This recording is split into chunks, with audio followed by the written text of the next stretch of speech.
রাজধানীর মোহাম্মদপুরে মুদি দোকানি আবু সাইদকে গুলি করে হত্যার মামলায় সাবেক সমাজ কল্যাণ মন্ত্রী দীপু মনি 4 দিনের রিমান্ডে রয়েছেন।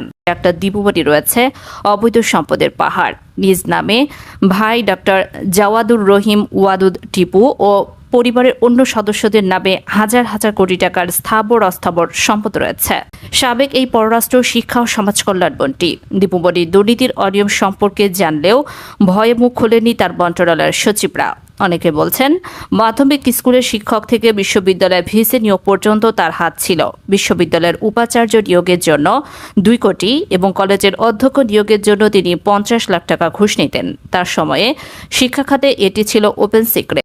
সম্মানিত দর্শক মণ্ডলী, বাংলাদেশের রাজনৈতিক অঙ্গনের চলমান পরিস্থিতি নিয়ে আজ আমি আপনাদের সাথে এমন কিছু আপডেট নিউজ শেয়ার করতে যাচ্ছি যা দেখলে আপনি রীতিমতো অবাক হয়ে যাবেন। তাই আজকের এই ভিডিওটি সব মিলিয়ে অত্যন্ত গুরুত্বপূর্ণ হতে যাচ্ছে। 1 সেকেন্ড না টেনে ধৈর্য সহকারে পুরো ভিডিওটি দেখার জন্য আহ্বান করছি। আর একটি ছোট্ট রিকোয়েস্ট করছি, তা হলো যদি আপনি আমাদের এই চ্যানেল নতুন দর্শক হয়ে থাকেন, অবশ্যই আমাদের এই চ্যানেলটি সাবস্ক্রাইব করে একটি লাইক দিয়ে পাশে থাকা বেল বাটনটি অন করে দিবেন। তাই আর কথা নয়, চলুন সরাসরি আমরা ভিডিওতে চলে যাই। দীপু মনি শিক্ষামন্ত্রী থাকাকালে তার ভাই টিটুর মাধ্যমে নিয়োগ বাণিজ্যের এক বিশাল রাজত্ব কায়েম করেন। সবচেয়ে আলোচিত বিষয় ছিল সরকারি বিশ্ববিদ্যালয়ে ভিসি ও কলেজের অধ্যক্ষ নিয়োগের বিষয়টি। শিক্ষা প্রশাসনের প্রতিটি বদলিতে তার ভাইয়ের হাতে ছিল পূর্ণ নিয়ন্ত্রণ। সর্বনিম্ন 2 লাখ থেকে সর্বোচ্চ 20 লাখ টাকার বেচা বিক্রি হতো শিক্ষা প্রশাসনের নানা পদ। সরকারি বিশ্ববিদ্যালয়ের মধ্যে শুধু ঢাবি, রাবি, চবি, জাহাঙ্গীরনগর বাদে সব বিশ্ববিদ্যালয়ের ভিসি নিয়োগে কম বেশি আর্থিক লেনদেন হয়েছে। শেষ সময়ে 2 কোটি দাও, ভিসি হও, এমন একটি কথা ছড়িয়ে পড়ে। এরপরে দেশের পাবলিক বিশ্ববিদ্যালয়গুলোতে নিয়োগ বাণিজ্যে মেতে ওঠে ভিসিরা। ইউজিসির সরকারি বিশ্ববিদ্যালয় শাখার একজন কর্মকর্তা জানান, বাংলাদেশের ইতিহাসে সরকারি বিশ্ববিদ্যালয়ে ভিসি নিয়োগ আর্থিক লেনদেনের কোনো নজির ছিল না। কিন্তু দীপু মনি সেই দৃষ্টান্ত স্থাপন করে গেছেন। আজ নির্বাচনী এলাকা চাঁদপুরে নানা দুর্নীতির অভিযোগ তার বিরুদ্ধে 900 কোটি টাকার অবৈধ সম্পদের প্রাথমিক সত্যতা পেয়েছে দুদক। তার ভাইয়ের স্ত্রী রাশিয়ান, অভিযোগ রয়েছে তার মাধ্যমে তিনি বড় অঙ্কের অর্থ পাচার করতেন রাশিয়ায়। দীপু মনির বিরুদ্ধে সবচেয়ে বড় অভিযোগ হল চাঁদপুরের কুখ্যাত বালুখেকো সেলিমের মূল মদতদাতা তিনি। সেলিমকে বলা হয় দীপু মনির ক্যাশিয়ার। একসময় রিকশা ও নৌকা চুরি সহ ছোটখাটো অপরাধের সঙ্গে জড়িত সেলিম খান 2009 সালে আওয়ামী লীগ ক্ষমতায় আসার পর দীপু মনির সঙ্গে সখ্য গড়ে তোলেন এবং চাঁদপুর সদরের লক্ষ্মীপুর ইউনিয়নের চেয়ারম্যান হন।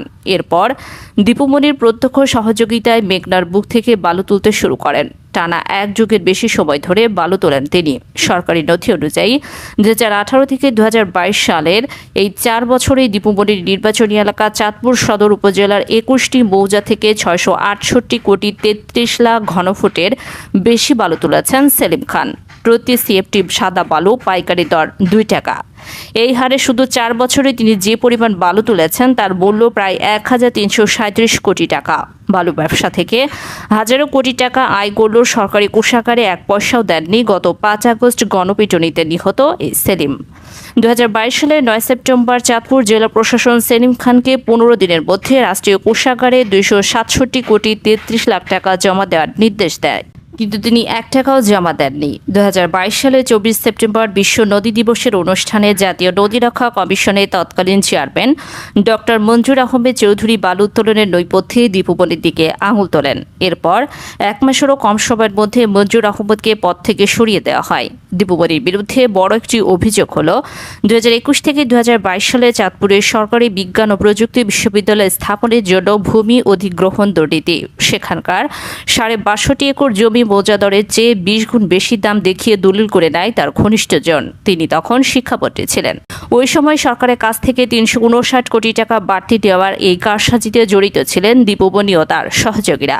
চাঁদপুরে সরকারি বিজ্ঞান ও প্রযুক্তি বিশ্ববিদ্যালয়ের জন্য একক নামে সর্বোচ্চ জমি দেন দীপু মনির ভাই জাওয়াদুর রহিম ওয়াদুদ। তার নামে দলিল হয় 568% জমি।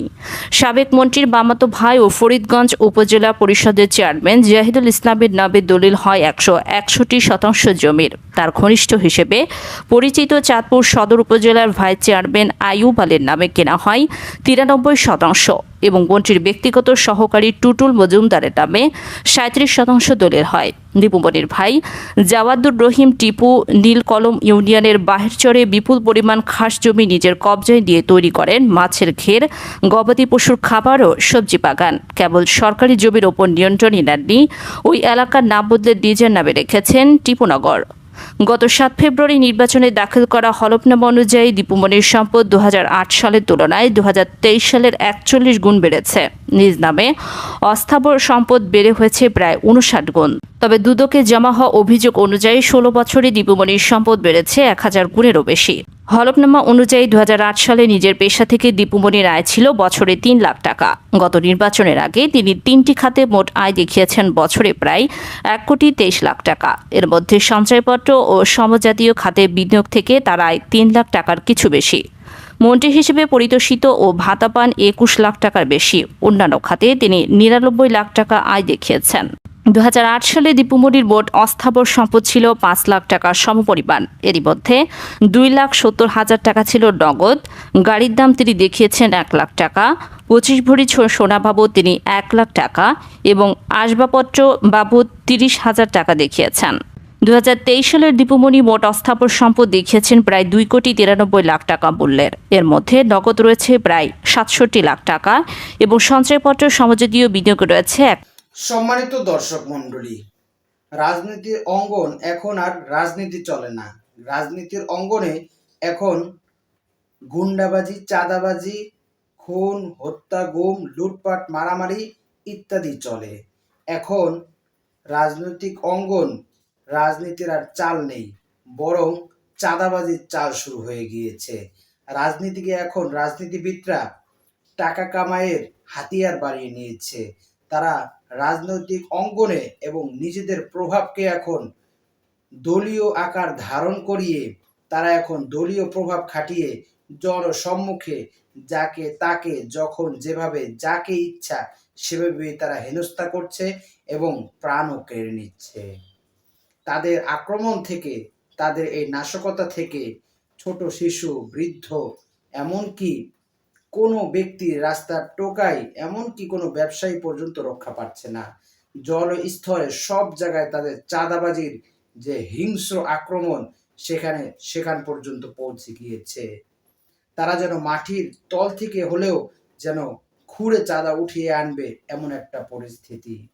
চাঁদাই যেন এখন তাদের প্রধান পেশা হয়ে দাঁড়িয়েছে এবং বর্তমান বাংলাদেশের সবচেয়ে যে প্রভাবশালী দল বিএনপি, তাদের এই সমস্ত চাঁদাবাজি, রংবাজি, তাদের এভাবে লুটপাট, হানাহানি, বিশৃঙ্খলা এগুলো কখনোই জুলাই বিপ্লবের আদর্শের সাথে যায় না।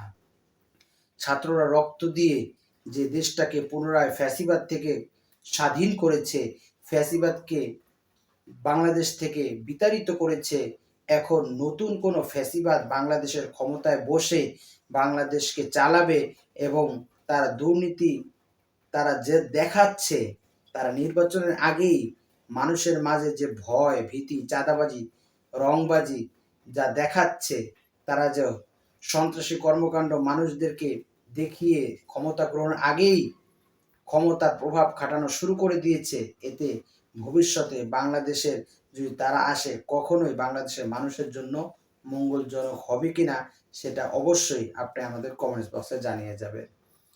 আপনার প্রতি এই আহ্বান জানিয়ে আজকের ভিডিও এখানেই শেষ করছি। আমিন ওয়া আখিরু দাওয়ানা আলহামদুলিল্লাহি রাব্বিল আলামিন।